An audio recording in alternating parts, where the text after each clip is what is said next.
खुलुमबाय नोंथांमोनखौ बयखौ बरायबाय दिनै 12 आगस्ट 2023 बाराय जाबाय सुनिबार फैदो दिननि खौरांफोरखौ बेखेवनोसै।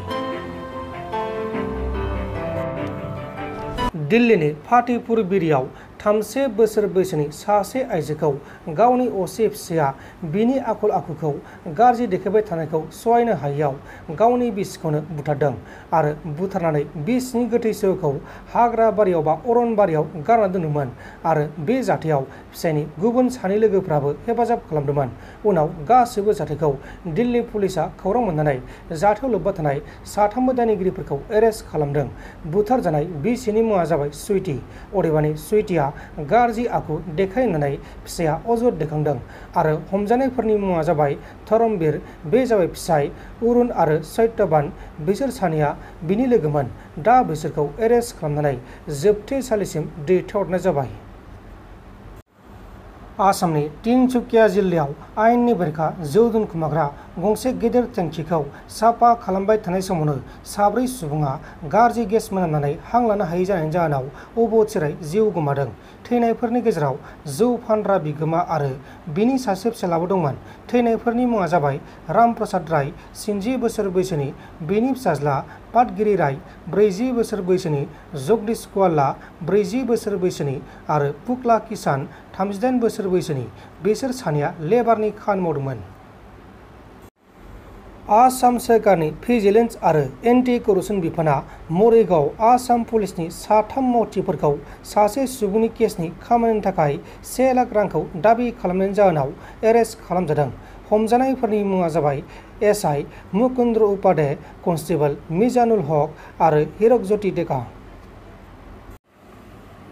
गंसे खारबाय थानाय गारियाव गिथाव बाथाव अर खामदों आरो बे अर खामनाय जाथायाव सासे सुबुङा अबथिरायै जिउ गोमादों। केरलानि कट्टायमाव सासे गारि सालायना थांबाय थानाय सुबुङा गारिया खारबाय थानाय समाव बिनि गारियाव हरखाबै गिथाव बाथाव अर खामनायजों ब्लास्ट जानानै बे सुबुङा अरजों खामथाब जानानै अबथिरायै जिउ गोमादों। थैनाय सुबुंनि मुङा जाबाय साबु। साबुआ 80% अरजों फानजादोंमोन आरो बेखौ हस्पिटालसिमबो लांनाय जादोंमोन, नाथाय रैखा खालामनो हायासै।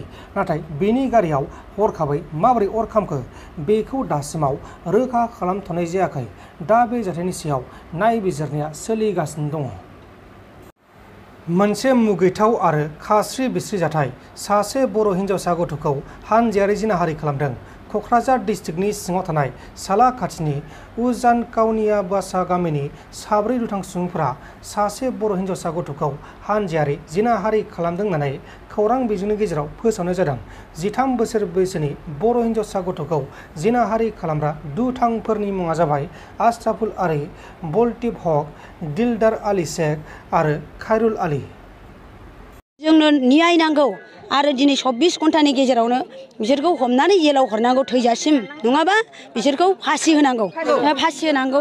जा 13 बोसोरनि गथ'खौ मानो बेबायदि इमान अयनाय खालामनांगौ जोंनि बर' गथ' आरो जोंनि बर'खौ मानो इसिबां नाख्रेबनांगौ।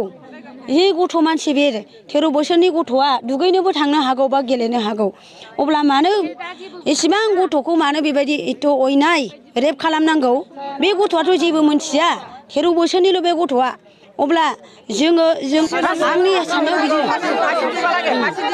रायजोनि जानानै आङो बयनिबो जानानै खावलायो, बे उन्दै बैसोनि गथ'खौ दिनै बेबायदि जिनाहारि खालामनायनि थाखाय जों गासैनिबो दिनैनि 24 घन्टानि गेजेरावनो बा सानसेनि गेजेरावनो बेवहाय जेरैबाबो न्याय नांगौ आरो बिसोरखौ जोङो जेरैबाबो हमनांगौ सरकारा आरो फासि होनांगौ बेबायदि जों लुबैदों आरो रायजो राजानि बेयो डिमान्ड आरो। औ, सासे उन्दै गथ'आ दा जोबोद माबायाव दुरबल माबा जानानै दङ। बिथाङा दा गावनि हालोदाव मा जायो जों दिनै रायबाबो बे जेबो मोनथिया। जों बिनिखायनो जों बयबो रायजो राजाफ्रा खौसे जानानै दा जों बे न्यायखौ बिनो थाखाय जों बयबो राजि। आइजो माहारिनि रैखाथिनि बिफानखौबो समाव आइजो माहारिनि रैखाथि बिफानाव जोङो पुलिस बिफानाबो जोंनि गोसो बायदि जोंनि साननायखौ जाफुंहोनांगौ रायजो राजानि, आरो इयुनाव बेबायदि दा खालामथों आरो इयुनाव बेबायदि दा जाबावथों। गुबुन हारिनि सुबुंफ्रा मानो जेन'बा उन्दै गथ'खौ दिनै बिथाङा गेलेनोबो हागौ बा दुगैहैनोबो हागौ, बिनि गेजेराव मानो बेबायदि खालामो जों जोबोद दुखु मोननाय फैदों। दिनै गावसोर समब्रा समब्रि गेलेदोंब्लाबो दिनै बेबायदि आखुआव थांनो नाङामोन जों बिनिखायनो जोबोद दुखु मोनदों बिनिखायनो सरकारा जेरैबाबो बे राहाखौ लानांगौ जों जेरैबाबो जों मानिनाय नङा बिथांमोनखौ जेरैबाबो हमनानै साजा होनांगौ आरो फासि होनांगौ जोंबो बेखौनो लुगैयो दा जों बर' मानसिया दस्रानि माबायाव जोङो गोग्लैनानै दं नालाय जोंबो बेखौनो न्याय लुगैयो आरो दा जोंनि थाखायबो जोंनि होनांगौआ बेनो आरो जोंजोंबो पुलिस थुलिस गासिबो जोंजों सापर्ट जानांगौ जोंहा बेखौ न्याय लुगैयो जों बर' हिसाबै साराबो जेन'बा सरकारफ्राबो जोंखौ नायनांगोन जोंनो न्याय होनांगोन जोंनि साननायखौ जाफुंहोनांगोन जोंनि बर' मानसिखौ एसे दस्रा जाथिफ्रा माबा नारख्रेबो नालाय ओंखायनो दा जोंनो न्याय नांगौ आरो जोङो दा बेखौनो लुगैयो जोङो जेन'बा पुलिसफ्रा जोंजों एसे एनै सापर्ट होनांगौ जोंनि साननायफोरखौ एसे एनै जेनेबा माबा होनांगौ आरो बेनो जोंना